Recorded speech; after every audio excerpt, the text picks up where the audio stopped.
video မှာတော့ crypto သားတွေအတွက် hardware wallet အသုံးပြုနည်းလေးကိုလာပြီးတော့မျှဝေပေးမယ်ဖြစ်ပါเนาะဒီ video မှာမျှဝေပေးမယ် hardware wallet တစ်စိတ်က Ledger Nano 8ပဲဖြစ်ပါတယ်เนาะဒီလိုပုံစံလေးပါ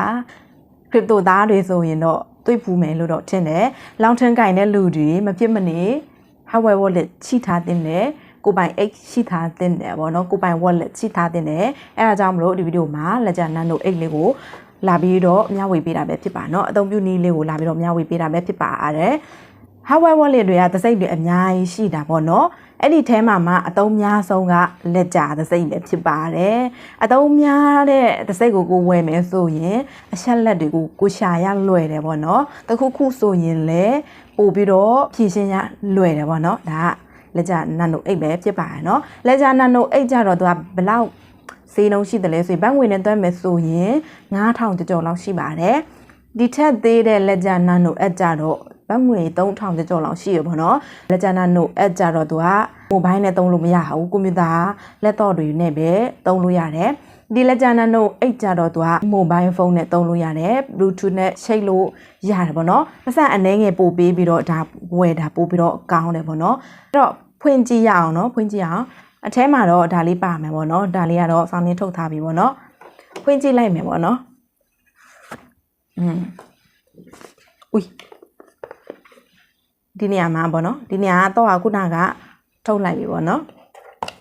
ပြီးရင်တော့ဒီအထဲမှာစာရွက်တွေပါလိမ့်မယ်အသုံးပြုနည်းလေးတွေရေးထားပေးတယ်ပေါ့နော်ပြီးရင်ဒီထဲမှာ recovery fit 24လုံးထည့်ဖို့စာရွက်တွေပေးလာတယ်ပေါ့နော်3ရွက်ပေါ့နော်3ရွက်ပေးလာတယ်ပေါ့နော်ပြီးရင်နောက်တစ်ခုကဒီတစ်ခုကတော့ကွန်ပျူတာနဲ့ရှိတ်ဖို့ကြိုးပဲဖြစ်ပါเนาะပြီးရင်တော့ဒါကတော့ဘယ်လိုသုံးရလဲအသုံးပြုပုံအသုံးပြုနည်းလေးတွေပေးတာပေါ့နော်ဖတ်ဖို့အတွက်ပေါ့နော်ဒါကတော့ဘယ်လိုချိတ်ရတယ်လဲဆိုရင်တော့ကိုယ့်ရဲ့ hardware wallet ကိုဒီအသေးကိုဒီနေရာမှာချိတ်ပါပြီးရင်ဒီအကြီးကိုကိုယ့်ရဲ့ကွန်ပျူတာမှာတွားပြီးတော့ချိတ်လိုက် laptop တွေမှာချိတ်လိုက်ပေါ့နော်တကယ်လို့ mobile phone သုံးမယ်ဆိုရင်တော့ bluetooth ဖွင့်ပြီးတော့ချိတ်လို့ရပါတယ်เนาะအဲ့တော့ဖွင့်မယ်ဆိုရင်သူ့ခလုတ်ကနှစ်ခုပါပါเนาะဘယ်ဘက်နှိပ်မယ်ဆိုရင်ဘယ်ဘက်ကိုတွားလိုက်မယ်ညာဘက်ကိုနှိပ်မယ်ဆိုရင်တော့ညာဘက်ကိုတွားလိုက်မယ်ပေါ့เนาะဥပမာဖွင့်မယ်ဆိုရင်ပေါ့เนาะဒီလိုလေးပေါ်လာမယ်ပေါ့เนาะပေါ်လာပြီဆိုရင်ကွာအရင်ဆုံးဒီစကဝက်ရှစ်လုံးကိုထည့်ရတာပေါ့နော်အဲ့တော့အရင်ဆုံးဘယ်လိုနှိပ်ရလဲဆိုတာကိုအရင်ဆုံးပြမယ်ဖြစ်ပါနော်ဒီဘက်ကိုနှိပ်မယ်ဆိုရင်ဘယ်ဘက်ကိုနှိပ်ရင်ဘယ်ဘက်ကိုသွားမယ်ညာဘက်ကိုနှိပ်ရင်ညာဘက်ကိုသွားမယ်ပေါ့နော်တကယ်၍ကွာအတီးပြုတ်မယ်ဆိုရင်ဒီနှစ်ဖက်စလုံးပေါ့နော်ဒီခလုံးနှစ်ခုကိုတစ်ခါလဲပြိုင်တူနှိပ်လိုက်မယ်ဆိုရင်အဲ့ဒါဘာဖြစ်လဲအဲ့ဒီစလုံးကိုဥပမာရှစ်ကိုယူမယ်ဆိုရင်ရှစ်စလုံးကိုယူမယ်ဆိုရင်ကိုဒီခလုံးနှစ်ခုကိုတပြိုင်နဲ့တူနှိပ်လိုက်ပါပေါ့နော်ဒါဆိုရင်အတီးပြုတ်တာပေါ့နော်အတီးပြုတ်တယ်ဆိုရင်နှစ်ခုစလုံးကိုတူနှိပ်လိုက်ပါနော်နောက်ဝက်သုံးတဲ့လူတွေပေါ့နော်နည်းနည်းကြောင်လုံးနေကြအောင်နော်ပေါ့နော်အဲ့တော့ကိုကဒီတော့သုံးပြီးတော့ဒီတော့ကပျောက်သွားခဲ့မယ်ဆိုရင်ရောဥပမာရုပ်တရက်ဒီတော့ကခိုးခံထိတာတို့ဘာတို့ပေါ့နော်ရုပ်တရက်ပျောက်သွားခဲ့မယ်ဆိုရင်ကိုယ့်ရဲ့ဒီထဲမှာရှိတဲ့ crypto တွေပျောက်သွားမလား BTC တွေ ETH တွေပျောက်သွားမလားပေါ့နော်ဆိုရင်ကြတယ်လူတွေပေါ့နော်လုံးဝ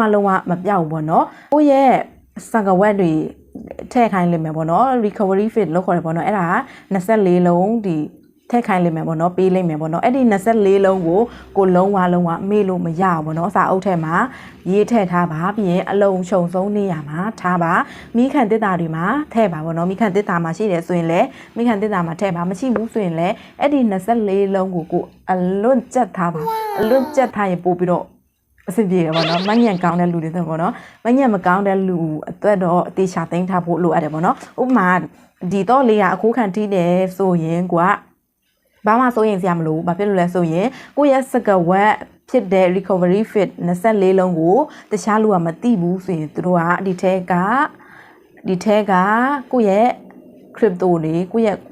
coin တွေကိုတခြားသူလုံးဝယူထုတ်လို့မရဘူးပေါ့နော်အထူးသဖြင့်အဲ့ဒီစကဝက်24လုံးကိုသိမ်းထားဖို့လိုအပ်တယ်တကယ်၍ဒါပြောင်းခဲ့မယ်ဆိုရင်တော့မှကိုယ့်ရဲ့စကဝက်24လုံး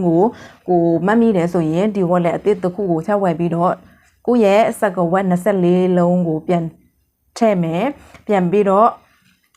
ကိုမမိတယ်ဆိုရင်ပြန်ပြီးတော့ဖွင့်လို့ရတာပေါ့နော်ပြန်ဖွင့်ပြီးတော့ကိုရဲ့ BTC တွေ ETH တွေပြန်ပြီးတော့ယူလို့ရတာပေါ့နော်ဒီတော့ပြောင်းတာပြဿနာမဟုတ်ဘူးပေါ့နော်ဒါပေမဲ့ကိုရဲ့စကဝက်24လုံးကို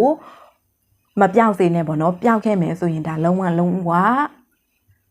ဘဝပါပြောင်းသွားနိုင်တယ်ပေါ့နော်အဲ့ဒါကြောင့်မလို့ဒီတော့ကိုသုံးတယ်ဆိုတာကကိုက exchange တွေကိုမယုံဘူးပေါ့နော် exchange တွေကိုမယုံလို့ဒါလည်းကိုရဲ့တော့ကိုဝယ်တာပေါ့နော်အဲ့ဒါကြောင့်မလို့ကိုရဲ့တော့ကိုထိန်းနိုင်ဖို့လိုအပ်တယ်ပေါ့နော်ကိုသိမ်းနိုင်ဖို့လိုအပ်တယ်ပေါ့နော် exchange တွေကြတော့ဘာအတွက်အသုံးပြုတယ်လဲဆိုရင် trading တွေအတွက်အသုံးပြုတယ်ရေရှည်ကင်ဆောင်ဖို့အတွက်မဟုတ်ဘူးပေါ့နော်ဘာဖြစ်လို့လဲဆိုရင် exchange တွေကကိုရေရှည်ကင်ဆောင်ခဲ့မယ်ဆိုရင်ဘယ်ချိန် hack ခံထိမလဲဆိုတာကိုကြိုမသိဘူးပေါ့နော်အဲ့ဒါကြောင့်မလို့ exchange တွေနဲ့အသုံးပြုတာက long term သမားတွေအတွက်ရေရှည်ကင်ဆောင်တဲ့လူတွေအတွက်အဆင်မပြေဘူးပေါ့နော်အဲ့တော့ long term ကင်မယ်9နှစ်အထက်10နှစ်အထက်ဆိုရင်တော့လေးကိုဝယ်ထားဖို့လိုအပ်ပါတယ်เนาะအဲ့တော့ဒီဗီဒီယိုမှာ recovery fit 24လုံးကိုဘယ်လိုထည့်ရမလဲဆိုတာကိုပဲအရင်ဆုံးပြောသွားမယ်ပေါ့เนาะဘာဖြစ်လို့လဲဆိုရင်နောက်ဗီဒီယိုမှာပဲ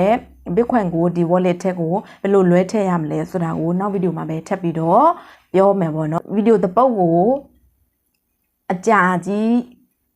ပြောနေရင်အကုန်လုံးရှုပ်ထွေးကုန်မယ်ပေါ့เนาะအပိုင်းလိုက်လောက်သွားမယ်ဖြစ်ပါတယ်เนาะအဲ့ဒါကြောင့်မလို့ဒီဗီဒီယိုကတော့စကဝက်24လုံးထည့်နည်းလေးကိုအရင်ဆုံးမျှဝေပေးမယ်ဖြစ်ပါတယ်เนาะအရင်ဆုံးလက်ကျန် line ကို download လိုက်ပါเนาะလက်တော့မှာ download ထားလိုက်ပါပြီးရင် guest star ကိုနှိပ်လိုက်ပါပြီးရင် accept all ကိုရွေးပြီးတော့နှိပ်လိုက်မယ်ဖြစ်ပါတယ်เนาะပြီးတော့ set up your ledger ကိုနှိပ်လိုက်ပါပြီးတော့ကိုရဲ့တော့ရွေးလိုက်ပါเนาะကိုရဲ့တော့နာမည်ပါလေလက်ရှိက nano 8ဖြစ်တဲ့အတွက် nano 8ရွေးလိုက်မယ်ပြီးရင် create a new wallet ကိုရွေးလိုက်မယ်ပေါ့နော်ဒီနေရာရောက်ပြီဆိုရင်ဒီစာလေးတွေကိုဖတ်ပြီးတော့ကြော်သွားလိုက်ပါ mobile မှာနဲ့ laptop မှာတူပဲပေါ့နော်ပြီးရင် let's do it ကိုနှိပ်လိုက်ပါပြီးရင်ဒီနေရာမှာပေါ့နော်မိနစ်30လောက်ကြာနိုင်တယ်လို့ပြောထားတယ်ပေါ့နော်အဲဒါကြောင့်မလို့ continue ကိုနှိပ်လိုက်ပါပြီးရင်ကိုယ့်ရဲ့လက်ကြကိုဖွင့်ဖို့လိုအပ်ပြီပေါ့နော် mobile မှာဆိုရင်လည်း bluetooth နဲ့ချိတ်လိုက်ပါ laptop မှာဆိုရင်လည်း laptop နဲ့ချိတ်ဖို့လိုအပ်တယ်ပေါ့နော်ချိတ်ပြီးပြီဆိုရင်လည်း next step ကိုနှိပ်လိုက်မယ်ဖြစ်ပါတယ်เนาะပြီးရင်ကိုယ့်ရဲ့စကားဝက် pin code ကိုထည့်ရမယ်8လုံးပေါ့နော်8လုံးထည့်ပြီးပြီဆိုရင်ဒီအောက်ကခလုတ်လေးကိုနှိပ်မယ်ဖြစ်ပါเนาะအဲ့တော့အရင်ဆုံးဆောင်းနေကကွန်ပျူတာနဲ့လုပ်မယ်ဖြစ်တဲ့အတွက်ကွန်ပျူတာနဲ့အရင်ဆုံးချိတ်လိုက်အောင်မယ်ဖြစ်ပါเนาะအဲ့တော့ကိုယ့်ရဲ့ကွန်ပျူတာနဲ့ချိတ်လိုက်ပြီဖြစ်ပါเนาะပြီးရင်ဖွင့်လိုက်မယ်ပေါ့เนาะဘယ်ဘက်ကိုရွှေ့ရင်ဘယ်ကိုနှိပ်လိုက်ပါပြီးရင်ညာဘက်ကိုရွှေ့မယ်ဆိုရင်လည်းညာဘက်ခလုတ်ကိုနှိပ်လိုက်ပါအဲ့တော့အတီးပြုတ်မယ်ဆိုရင်ခလုတ်နှစ်ခုကိုတပြိုင်တည်းနှိပ်ပါเนาะအဲ့တော့ကိုယ့်ရဲ့စကားဝက်ရှစ်လုံးကိုရွေးပြီးတော့နှိပ်မယ်ပေါ့เนาะလေးယူမယ်ဆိုရင်လည်းနှစ်ဖက်စလုံးတစ်ခါတည်းနှိပ်ပါပြီးရင်နောက်ထပ်နှစ်ယူမယ်ဆိုရင်နှစ်ဖက်စလုံးတစ်ခါတည်းနှိပ်ပါပြီးဖြတ်မယ်ဆိုရင်ဒီအမားတစ်ခုကိုနှိပ်ပြီးတော့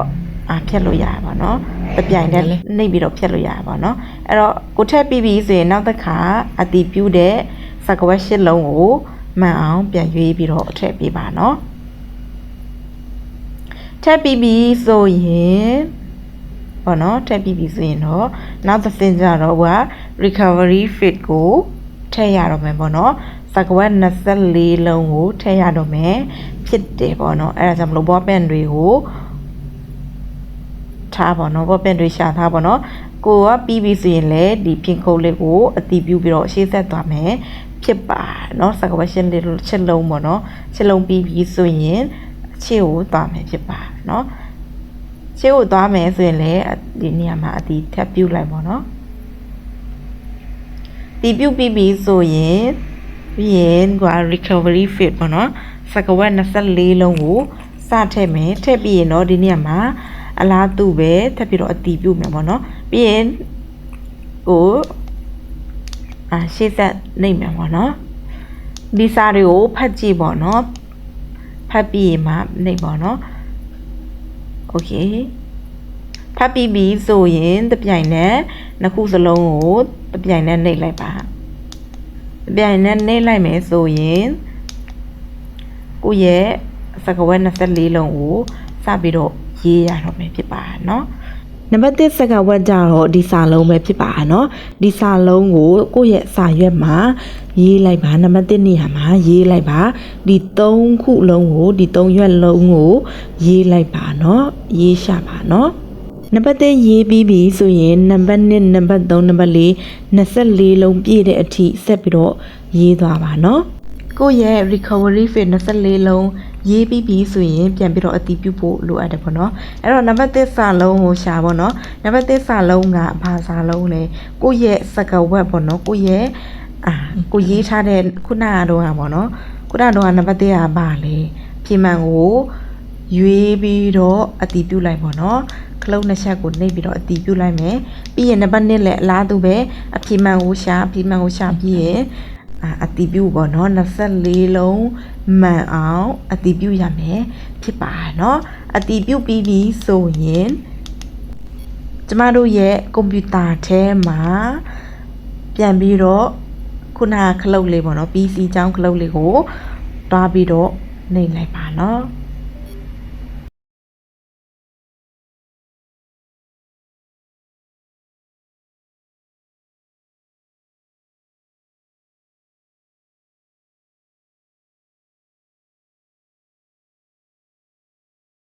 ပြီးရင်တော့ဒီစာမျက်နှာကိုရောက်လာလိမ့်မယ်ပေါ့နော်